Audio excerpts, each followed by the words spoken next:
இது எல்லாத்துல இருந்தும் நம்மளுக்கு தெரிய வந்திருக்கிற விஷயங்கள் என்னன்னா, ஆந்திரால இருக்கக்கூடிய நாயுடுக்களும் ரெட்டிக்களும் மட்டும் இல்ல, கன்னட இனத்திலையும் அனுமானினுடைய வம்சாவழிகள் பெரும்பான்மையா இருக்காங்க.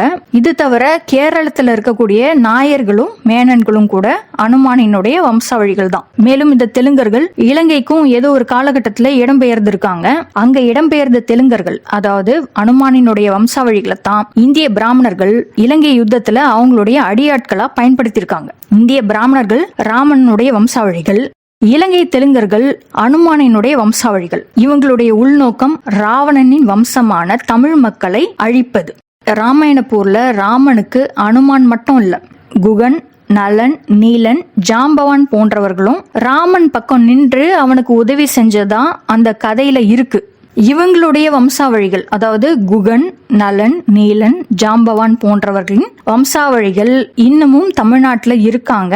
அவங்க யாருன்றது தான் அடுத்த வீடியோல நம்ம டீகோட் பண்ண போறோம். தமிழ்நாட்டிலேயே கூட ராமன் பக்கம் நின்ற குகன், நலன், நீலன், ஜாம்பவான் போன்றவர்களின் வம்சாவழிகள் இருக்காங்க. அவங்க தான் இப்போதும் இன்றைய ராமன்களான பிராமணர்களுக்கு துணை போறாங்க, அடியாட்களாகவும் செயல்படுறாங்க. தமிழ்நாட்டிலேயே இருந்துகிட்டு தமிழர்களுக்கு எதிராக செயல்படக்கூடிய ஒரு சில கூட்டங்கள், அவங்கள பத்தி அடுத்த வீடியோல பார்க்கலாம்.